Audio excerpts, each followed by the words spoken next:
All right, guys, so found this new feature in my phone, and so we're going to go for a little drive and see how it works out. So it's called dual record, and I want to take you guys to somewhere I think is pretty beautiful. Okay, guys, I figured I'd just take you guys for a quick ride with this little dual view that my phone's got, and just talk about 5 things, or 5 of the top reliability concerns that people have with the 2.7 liter. There were several things that pop up, like in my comments and also in the different truck forums whenever people are inquiring about these 2.7 liters. So I figured I'd just make a list of 5 of them. 5 of the top reasons or top concerns that people have with the 2.7 liter Turbomax, whether it's the Turbomax or the one that was before. Like this one's actually not a Turbomax. It doesn't have the 430 horsepower. It's not the 2.7 liter high output, but it is a 2.7 liter. And so these have all been running basically since 2019, I think, and 2019 model year, and they're still put into trucks today. And a lot of folks have some questions about them, a lot of reliability concerns that tend to pop up from time to time, and mostly these are just questions that people tend to have, and I just wanted to talk about them and see if we can get through them. And I'm going to go from the order of like the least concerning to the most concerning. So if you want to hear what I think is the most concerning maintenance or reliability question that people have about these 2.7 liters, stick around to the end, and we'll do our best to answer these as correctly as possible. So number 1, or let me say number 5, so we'll count it down for 5. Number 5, I think that the people are concerned about just the number of cylinders. And so whenever people first hear about a truck, that a full-size crew cab, 4-wheel drives, lifted trucks even, that have 4-cylinder engines, they immediately question the reliability. So the first question is just on the number of cylinders that the truck has. For whatever reason, it is ingrained into Americana that a pickup truck must have a V8 in order to be remotely reliable. Not really sure where that belief necessarily came from, because we've had a lot of gas and diesel engines that don't have 8 cylinders, and people have been served very well by them. One of the most legendary engines that Ford has ever made is the 300 inline 6-cylinder, but of course, you know, it's got more than 4 cylinders, so it's got to be better, right? But over the past, several years, that has proven to be an absolute non-issue. The number of cylinders in these trucks has absolutely nothing to do with how robust the truck is, how robust the engine block is, how robust the cranks are, how robust the rotating assembly is. No problem whatsoever. So the 5th concern, and I'm ranking them from lowest to the highest, number 1 concern, but the 5th one is just simply the number of cylinders in the truck. People hear the cylinder count and they immediately disregard it. All right, so we're getting closer to where I want to go, and show you guys. Hopefully the sun will stay up long enough for us to see this beautiful place. But number 4 is the fact that it's a turbocharged engine. So people naturally have question about the reliability of the turbocharged engine. And again, over the years, this has proven to be a non-issue. So this engine, like I said, came out in the 2019 model year. It won't be long and we'll be starting to see 2027 model years. And I have yet to hear a single report that wasn't due to maintenance, deferred maintenance, where there's a systemic issue with turbocharger failures. It just does not exist in the 2.7 liter. As a matter of fact, most of the modern engines, I'm not hearing a lot of turbocharger failures. I think a lot of that has to do with how they're cooled. They're cooled, you know, by oil. There's a lot of new oil pumps that are electronic even, and there's just really good designs to keep those turbos cool. It used to be back in the old days, whenever you'd put on like an aftermarket bank system or something like that, that was recommended that you would idle the vehicle for quite a while, at least, you know, especially after a hard pull, to let that turbo cool down before you shut it down, to prevent oil from baking on it. These new engines, I've read quite a few of these owner's manuals, and I have yet to find that recommendation coming from modern cars. I'm not saying there isn't one, but there's no warnings that say please idle vehicle for, you know, 1 minute or 2 minutes before shutting down. I've never seen one of those pop up on any vehicle. I've never seen turbo too hot, please allow to cool down.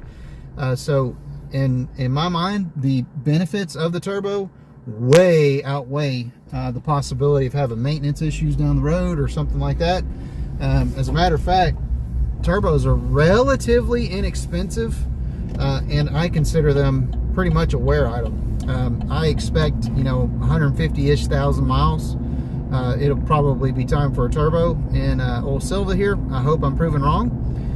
But, you know, the best way you can keep your turbo alive is to just change the oil regularly. I do not believe any OEM's recommendations on a turbocharged vehicle, modern turbocharged vehicle. I don't follow the oil life monitor down to 0. Whenever that sucker hits 50%, I'm changing the oil, or, you know, around 4,000 or 5,000 miles. It's totally up to you, however you want to do it. But that's what I recommend. Keep the oil changed and keep the oil clean. And I think that's the best way to keep your turbo safe and sound. So that brings us to the third maintenance concerns that people have with these 2.7 liter Turbomaxes. And now we're getting into the little more serious issue. All right. People are concerned about the things connected to the engine. All right. So there used to be an old joke whenever it came to like Dodge Ram pickup trucks, and I'm talking about like second gens from the 90s, especially the ones with the Cummins diesel.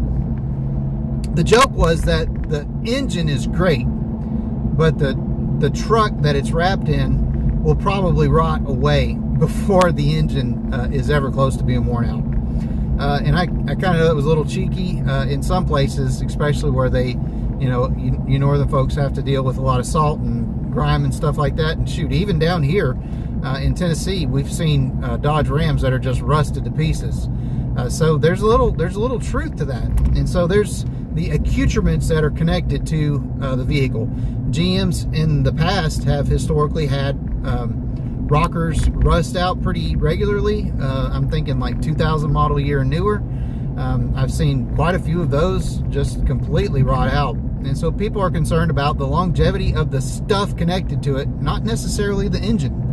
And so I think that's a valid concern. I haven't seen much in the way of rust issues with this particular body style. I know that there's this sticky, awful undercoating that's on the frame. So I'm hoping that GM's, you know, taking steps to protect that. But I also know, you know, I don't live in a climate where I see a lot of rusty trucks anyway. And so, guys, let me know down in the comments if you live in one of these climates. Do you see this generation of truck rusting out already? So we're talking 2019 through current. And if you do, I'd love to hear about it. I'd love to hear about it. And so that's kind of the third thing. Again, it's mostly a non-issue, but there is one thing, I'm still stuck on 3, that really concerns people, and that's the transmission. And yes, I know people are after me to make the video about how to change the transmission fluid in this transmission. Guys, it has been a crazy life for past couple months. So I apologize that video's not been put out. It's coming. I've got to order the stuff and get it done. I already got the filter and the transmission pan gasket, but I've got to get the fluid. There is no alternative fluid for this transmission yet. So you've got to get the right fluid. It's the Mobil 1 LVHP, I think is what it is. So that video is coming, I promise. But people are concerned about the 8-speed transmission. I really think that more people are concerned about the transmission than the engine itself. Other than, you know, getting made fun of because it's a 4-cylinder, people jabbing at you, that sort of thing. To which I have no cares about whatsoever. I've been driving this truck for going on 5 years now, and I just don't care about that anymore. But people have legitimate concerns with the 8-speed transmission. There's all kind of reports about faulty torque converter shutter, people who don't change transmission fluid ever having transmission failures. People are concerned about the temperature that this transmission fluid runs at. So I understand all of that, but that's kind of what I'm putting as number 3, because that's connected to the 2.7 liter engine. So people are concerned about the transmission. Number 2, and I think this is a big one as far as a maintenance concern that we hear on the 2.7 liter, and that's just all of the electronic coolant controls. And I'm going to lump in like the variable oil pump. There's a lot of technology that is in these engines, and kind of going back to the transmission and the oil cooler, those are heat exchangers. Like the transmission cooler on the side of the engine is a heat exchanger. So it's not a plate fin cooler, although I did see that Mishimoto, they have on their website a transmission cooler replacement that they list as for the 2.7 liter. I don't know if it actually would work or not. I want to investigate that, but I just want to mention the electronics that are used to control this engine. People have concerns about the reliability of them, and I think that's a valid concern. What's going to be the true life of, you know, these ball valves and all these distribution, you know, blocks and mechanisms and thermostats, and what happens to all that stuff if people don't change their coolant fluid regularly, which, by the way, Silva is coming up on that. I was thinking about having the shop do my coolant change, but I was thinking it's not that difficult to do. Would you guys be interested in seeing that if I decide to do a coolant change on my own? I'm just curious what you guys think. So let me know down in the comments if you'd like to see that coolant change on the 2.7 liter. I'll be happy to do one. It's not expensive to have the dealership do it, but you know, I like doing my own work. And so anyway, so I think that is a valid concern. We're still in the wait and see period right now. So these trucks technically hit the road, I think, in 2018. So we're at the 8-year mark, and I have not read or heard systemic issues with the electronic controls that are connected to the engine. So the 2.7 liter seems to be like a absolute banger design. Somehow GM absolutely built an amazing engine, like an amazing engine. And all the designs around it just have proven to be super reliable so far. And so 8 years in, we still don't have systemic issues. But that does lead to number 1, which is one that I think is the closest thing to a systemic issue with the 2.7 liter, and that is cams getting 8. So number 1 concern people have are the camshafts getting 8 by the roller rockers, the lifters, all those things. Very common concern, but I think that that is a legitimate concern that people have. So you'll see in the forums people talking about, whenever I say forums, I really mean Facebook. And there could be a few forums where this has popped up and that sort of thing. It's also showed up inside of my comment section here, where people talk about the cams. It's occasional, and listen, every single engine is susceptible in the modern age to having a cam wiped out. Hemi went through a whole issue, or Ram went through a whole issue where some of their Hemis were wiping out cams. GM's had that issue. The 7.3 Godzillas had that issue. Even hot rodders who are rebuilding engines that have never wiped cams out before, you'll see issues with cams getting wiped out. So something has been happened, I think, a couple years ago, messed up the metallurgy or something like that across the board, and just everywhere was having trouble with cams. And so I don't think you're hearing much about those in the 25 and 26 model years, and you don't really hear about them very much in the pre-Turbomax. So you do hear about them in the like 23, 24. So that could be like 22 and a half and on. I'm not going to tell you to avoid a 22 and a half and up. I'm just saying that that tends to be the models that it pops up on. I would love to know if it was lease trucks. I would love to know if it was, you know, people who didn't maintain their vehicles very well, what led to the cams getting wiped out, and that sort of thing. And so that's basically my 5. I'm very close to what I wanted to show you guys, and so if you guys will just hold on, the next shot is going to be beautiful, I hope. I just realized I could have pulled myself down here on the dashboard so that you guys can see more of the scenery. Sorry guys, not re-recording the video. This is an old campground called Shell Mound Campground. They're actually about to shut it down. Old TVA campground. So where I want to show you guys is actually downstream of the Nickajack Dam. And so I hope you guys like this. I really do, because I love it.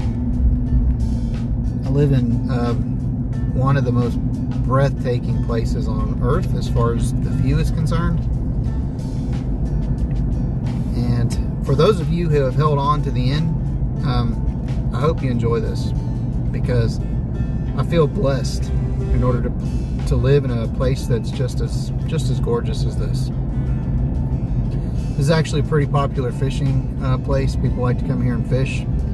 And so if you're ever in the Chattanooga area and you're looking for a place to fish, there's this little bitty secret hidden hidey hole back here. And as a reward for you sticking to the end of the video, you get to know about our little hidey hole. There it is.